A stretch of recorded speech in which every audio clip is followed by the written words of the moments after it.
यह वीडियो उन सभी स्टूडेंट्स के लिए है जिनको एचडीएफसी स्कॉलरशिप जीतनी है। लिस्ट में नंबर्स तो बढ़ ही रहे हैं दिन ब दिन। आप देख ही सकते हो लिस्ट उठाकर। सबसे स्टार्टिंग में 10 नंबर थे पोस्ट ग्रेजुएट के, अब जाकर 50 पार हो गया है नंबर। यूजी का भी 256 था, अब देखना आप 300 पार हो गया है नंबर। अगर आपका status qualified for the next round है या फिर सिलेक्शन अवेटिंग है या फिर आपका डिस्पर्सल स्टेटस में कुछ ऐसा शो कर रहा है कि अभी पेमेंट नहीं आया है, confirm we will give you the payment, your telephonic interview is accepted and we will let you know of the word letter, इस तरह से अगर शो हो रहा है तो सभी स्टूडेंट्स इस वीडियो को देखें। और हाँ, एक बात और, जो भी स्टूडेंट्स किसी भी स्कॉलरशिप के लिए अप्लाई कर रहा है on Buddy Four Study platform या कर चुका है, जैसे कि एसबीआई, टाटा, मिंत्रा स्कॉलरशिप, बहुत सारी स्कॉलरशिप, किसी के लिए भी वो भी इस वीडियो को देखे। चांसेस बढ़ सकते हैं आपके स्कॉलरशिप मिलने के। कैसे बढ़ेंगे चांसेस? क्या है वो मूल मंत्र जो किसी को नहीं पता? क्या ऐसा कुछ है भी या नहीं, या is it all a matter of luck? देखो, मेरी एक आध दिन में बात होती रहती है स्कॉलरशिप टीम से। काफ़ी कुछ पता लगा है उन स्टूडेंट से भी जिन्होंने मुझे टॉप मेट पर रीच आउट किया और उन्होंने इनसाइट्स बताई, अपना करंट स्टेटस बताया, जो कि वो पब्लिकली भी नहीं बताना चाहेंगे in the comment section, because after all अगर कोई चीज़ कमेंट सेक्शन में विजिबल हो जाती है तो उससे उनकी स्कॉलरशिप एप्लीकेशन पे इम्पैक्ट पड़ेगा। Number one. नंबर टू, ये चीज़ आपको समझनी पड़ेगी कि जिस प्रकार से जॉब एप्लीकेशन में रेफरल्स वगैरह की नेटवर्किंग की ज़रूरत होती है, उसी प्रकार से स्कॉलरशिप में भी आपको देखते रहना होता है कि ऐसा कौन बंदा है जिसको पहले प्रीवियसली स्कॉलरशिप मिल रखी है। उससे आप बातचीत करोगे तो आपको और ज़्यादा नॉलेज होगी। नंबर थ्री, अभी तो मैं बात ही सिर्फ इंडिया लेवल की कर रहा हूँ। अगर मैं इंटरनेशनल पे पहुँच गया ना, तो स्कॉलरशिप अमाउंट हज़ारों डॉलर्स में जाता है। इंडिया में तो मोस्टली 50-60 हज़ार पर ही अटका हुआ है मामला, मगर countries like US, UK and Canada 20-30 thousand dollars तक मिलते हैं स्टूडेंट्स को फॉर देयर स्टडी अब्रॉड। अभी मैं देख रहा था, एक आर्टिकल रीड कर रहा था, बल्कि एक पोस्ट भी रीड कर रहा था। सुबह मैं सर्चिंग वगैरह कर रहा था स्कॉलरशिप के लिए, मुझे एक और नई स्कॉलरशिप के बारे में पता लगा। Well, that was meant for US students जो कि यूएस में परस्यू कर रहे हैं, एंड बहुत रिनाउंड कंपनी है। One of the, you would say कि आप सोचोगे हमें कैसे नहीं पता लेकिन वही बात है, अभी मैं इंडिया लेवल पर ही रख रहा हूँ इस अपने चैनल के भी कंटेंट को, क्योंकि जो देखने वाले में वो भी ऑफ कोर्स इंडियन ही है, plus Hindi speaking viewers, mostly of them are Hindi speaking viewers. तो इसलिए जहाँ चाहा वहाँ रहा, जहाँ आपकी चाहत होगी वहीं मेरे यूट्यूब की वीडियो की कंटेंट आएंगे, यूट्यूब की वीडियोस बनेंगी। अगर आपकी चाहत होगी स्टडी अब्रॉड वाली स्कॉलरशिप में, तो मैं आज ही दे दनादन 10 वीडियोस डाल दूंगा इतनी बड़ी बड़ी स्कॉलरशिप के बारे में, जो कभी आपने नाम भी ना सुना होगा, और सिलेक्शन रेट भी काफ़ी अच्छा होता है उनमें। बात कर लेते हैं इंडियन बेस्ड स्कॉलरशिप्स पे, लेकिन उससे पहले बता देता हूँ मैंने एक प्रोजेक्ट वर्क शुरू किया है। काफ़ी सारे प्रोजेक्ट्स मैं बना रहा हूँ जो कि आजकल startup founders, mostly active startup founders Twitter पर बैठे हुए हैं। मैं उन लोगों से बात कर रहा हूँ जिन्हें डीएसए की एबीसीडी भी नहीं पता, लेकिन उन्हें वेब डेवलपमेंट बहुत अच्छा लगता है। बिल्कुल किया जा सकता है web development without knowing the fundamentals of DSA, या करेक्ट वाइब कोडिंग कर सकते हो आप। Having said that, most of the companies, major companies, MAANG, you all must know what is this. They demand DSA skills as well. अच्छा, एक बात बताओ, एक चीज़ बताना, सच्चे सच पे दिल पे हाथ रख के, अभी तक किसी ने आपको सिलेक्शन रेट के बारे में थोड़ी सी भी इन्फॉर्मेशन दी स्कॉलरशिप में? लेकिन मैं लगभग हर एक वीडियो में सिलेक्शन रेट की बात करता हूँ। वो मैं इसलिए करता हूँ क्योंकि साथ साथ आपकी रियलिटी भी पता होनी चाहिए कि सिलेक्शन रेट क्या है, जो कि हार्डली 3 to 4% है, और स्कॉलरशिप लाइक HDFC है तो और भी ज़्यादा गिर जाता है। And my most watched video is the proof. वरना तो किसी भी चैनल जिसके 1000 सब्सक्राइबर्स हों, उसको 50,000 व्यूज़ मिल ही नहीं सकते किसी पर्टिकुलर वीडियो पे, unless and until it's a viral topic. मुझे मिले हैं, और दो बार मिले हैं। 1 लाख भी क्रॉस कर जाए तो मुझे सरप्राइज़ नहीं होगा, क्योंकि इतना भर भर के HDFC के बारे में जिक्र किया है लोगों ने जिसकी हद नहीं है।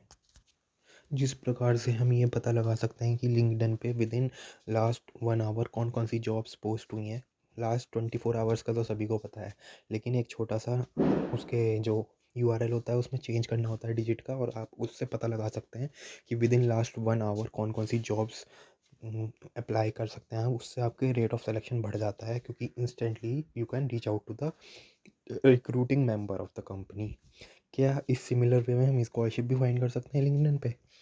कभी सोचा है आपने इस चीज़ को? मैं क्यों कह रहा हूँ चिल्ला चिल्ला कर लिंक्डइन लिंक्डइन बार बार? लिंक्डइन का लेना देना है भी स्कॉलरशिप से या नहीं है? छात्रवृत्ति क्या लिंक्डइन पे ही मिलती हैं, क्या कहीं और नहीं मिलती? देखो यार, हर एक फाउंडेशन या चैरिटेबल ट्रस्ट का पर्टिकुलर लिंक्डइन पेज होता है, जो कि इस बात का भी प्रूफ होता है कि हाँ भाई, जो चैरिटेबल ट्रस्ट है या फिर एनजीओ है वो जेन्युइन है। सबसे पहले ये चीज़ चेक किया करो। अगर आपको ये ऐसा एरा वेरा स्कॉलरशिप नेम सुन रहे हो जिसमें मामला डाउटफुल है, you have to give your personal informations ना आफ्टर ऑल। तो थोड़ा सा तो अपना वो चीज़ लेवल रखो प्राइवेसी वाला, और थोड़ी रिसर्च वगैरह किया करो। I know most of you have been qualified but not awarded. क्या आप सब लोग 2026 में स्कॉलरशिप के भरोसे ही बैठे रहोगे, या कुछ पार्ट टाइम भी कर सकते हो? क्या कुछ फ्रीलांसिंग भी कर सकते हो? यार पार्ट टाइम का ना लोगों ने हुआ बना रखा है यार। पार्ट टाइम को इतना सिर पे चढ़ा रखा है कि जिसकी हद नहीं। पैसिव इनकम का तो एक्चुअल मीनिंग किसी को पता ही नहीं। The term passive income is just a marketing tactics. Why don't you realise? ऐसा क्या रह गया आप में जो आप इस चीज़, इतनी छोटी सी चीज़ को रियलाइज़ नहीं कर रहे? और गूगल पर ये वर्ड ट्रेंड करता है कि passive income, how to get full part time job, how to get job while studying, how to earn this, how to earn ₹1, how to rupees earn 2, how to earn ₹10 from referral. सोचा है कभी? Questioning की है अपने आप से?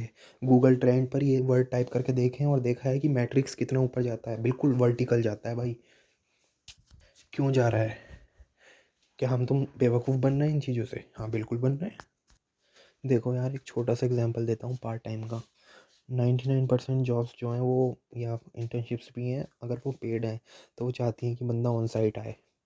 Remote work आपको तभी मिल सकता है जब आप एक्सपीरियंस बंदे हो, 2 से 3 साल मिनिमम आपको एक्सपीरियंस हो, या फिर अगर आप ब्राइट स्टूडेंट हो जो कि डेवलपमेंट में बहुत अच्छा है, तो रेडिट पे कुछ पर्टिकुलर कम्युनिटीज़ होती हैं जहाँ पे आप अपना पोस्ट कर सकते हो, अपना रेज्यूमे डाल सकते हो, और रिक्रूटर्स में reach out to you by themselves. तो उन पर्टिकुलर रेडिट कम्युनिटी के नाम आपको पता होने चाहिए। नहीं पता तो मुझसे टॉपमेट पर पूछ लो, मैं बता भी दूंगा, क्योंकि मैं तो I know Reddit from inside out भाई। 1 साल से ज़्यादा हो गया मुझे रेडिट चलाते चलाते, एंड इतनी सारी अपॉर्चुनिटीज़ मुझे रेडिट से पता चली हैं जो मैं अपने यूट्यूब चैनल पर भी डालता हूँ। वैसे हाल फिलहाल मैंने मिंत्रा की स्कॉलरशिप के बारे में बताया था। हाँ वही मिंत्रा फैशन, जिस पे लेडीज़ वियर क्लोथ्स वगैरह काफ़ी मतलब मिलते हैं। और मुझे नहीं लगता कि अब नायका भी पीछे रहेगा। देख सकते हो आप आने वाले 1-2 साल में, क्या पता नायका भी अपनी स्कॉलरशिप निकाल दे। कुछ नहीं कह सकते भाई।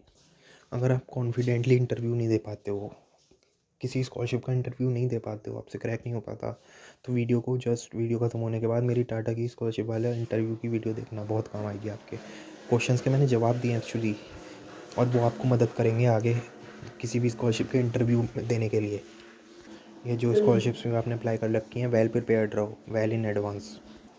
अब सबसे बड़ा क्वेश्चन जो स्टूडेंट्स के मन में रहता है, एटलीस्ट मेरे चैनल के व्यूअर्स के मन में रहता है, कि इंटरव्यू हम स्कॉलरशिप का हिंदी में दें या इंग्लिश में दें, क्योंकि लैंग्वेजेस तो उसमें। तो देखो यार, इस चीज़ को मैं 2 पॉइंट ऑफ व्यू से समझाता हूँ। दोनों ही बिल्कुल आपस में कॉन्ट्रास्टिंग है, लेकिन कॉम्प्लीमेंटिंग ज़रूर है। पहला पॉइंट ऑफ व्यू क्या है कि आपने रिसेंटली, मैंने जो वीडियो कन्वर्स वो सॉरी वॉइस कॉल करी थी मैंने, जो कि मेंबर्स ओनली वीडियोस है, उसमें आपने सुना भी होगा, even if I was trying to keep my pace low and my language English, the other person on the call, I mean to say customer service team member, was in hurry and was tending to be speaking Hindi. इसका क्या मतलब है? कुछ conclusion draw किया आपने इससे? मैंने तो एक ही रिकॉर्डिंग आपको, एक ही चीज़ डाली है अभी वीडियो, जो मेरी पहली प्रीवियस सब टॉक्स हुई हैं। मैं आपको बता रहा हूँ 99% केसेस में लोगों ने मुझसे हिंदी में बात की है, even if I wanted to talk with them in English. मतलब मेरी तरफ से तो शुरुआत इंग्लिश में ही होती थी, लेकिन कस्टमर सर्विस घूम फिर के हिंदी पे ही आ जाती थी। इसका क्या मतलब है? हिंदी में बहुत नेचुरल लगता है, इसका ये मतलब है। जो नोएडा ऑफिस है इनका, नोएडा में ऑफिस भी है, तो नोएडा समझ रहे हो ना भाई, सब यहाँ हिंदी स्पीकिंग ही है लोग ज़्यादा से ज़्यादा। तो हिंदी में स्पीकिंग, इस हिंदी में इंटरव्यू दोगे तो समझना भी आसान होगा। जो सामने वाली कमेटी रिव्यू कर रही है उसके लिए, उस टीम में उस मेंबर के लिए। अब एक ही टीम में बहुत सारे मेंबर्स होते हैं, एक ही तो मेंबर नहीं होता, क्योंकि हज़ारों लोगों के इंटरव्यू हो रहे हैं। तो एक बात सुनो और समझो भी।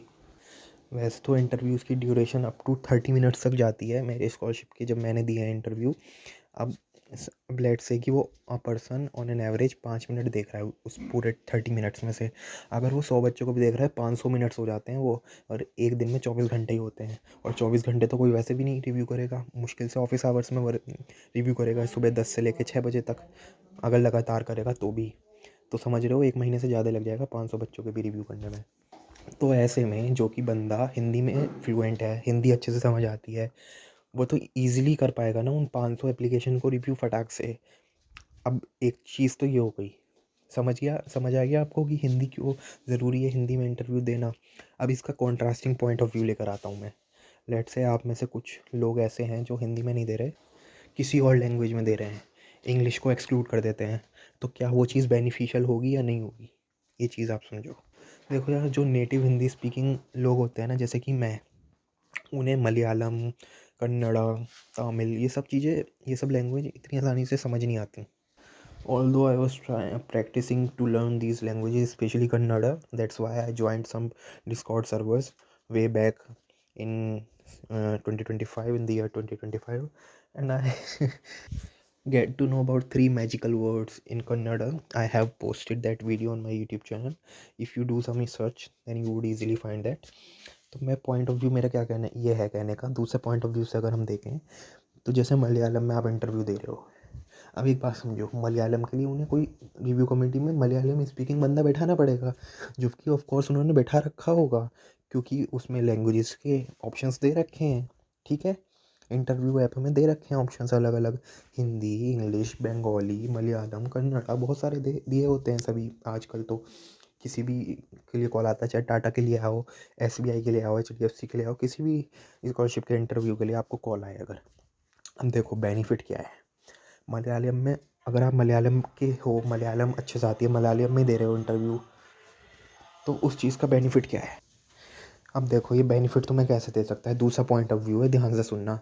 जो भी मैं बात करता हूँ ना, रियलिस्टिक करता हूँ, प्रैक्टिकल करता हूँ अपने चैनल पर। ठीक है, बकवासबाजी नहीं करता मैं।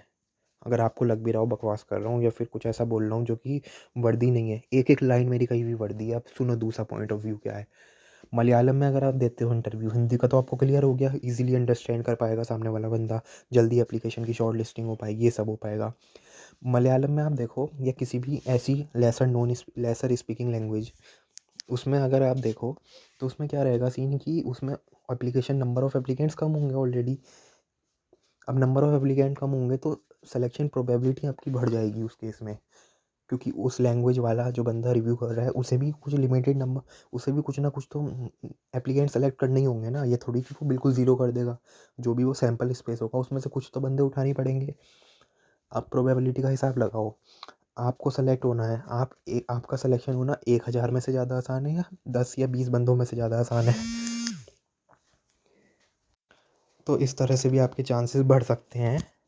अगर आप पर्टिकुलर लेसर स्पीकिंग लैंग्वेज में देंगे इंटरव्यू, तो ऑब्वियस सी बात है, नंबर ऑफ़ एप्लीकेंट्स कम होंगे उस लैंग्वेज के लिए, और फिर उसमें सिलेक्शन के चांसेस भी आपके बढ़ सकते हैं।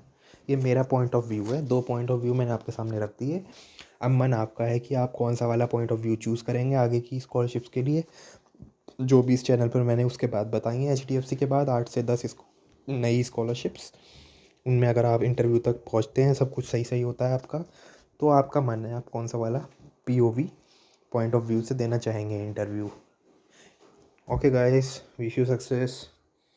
और हाँ, चैनल की मेंबरशिप भी ज्वाइन कर लो, बहुत बेनिफिट है। जो भी जिन्होंने भी कर ली उन्हें पता होगा, कुछ ऐसी वीडियोज़ उनके सामने लाइव हो चुकी हैं, उनके अनलॉक हो चुकी हैं, जो कि रेगुलर पब्लिक के सामने नहीं है अनलॉक्ड हुई भी।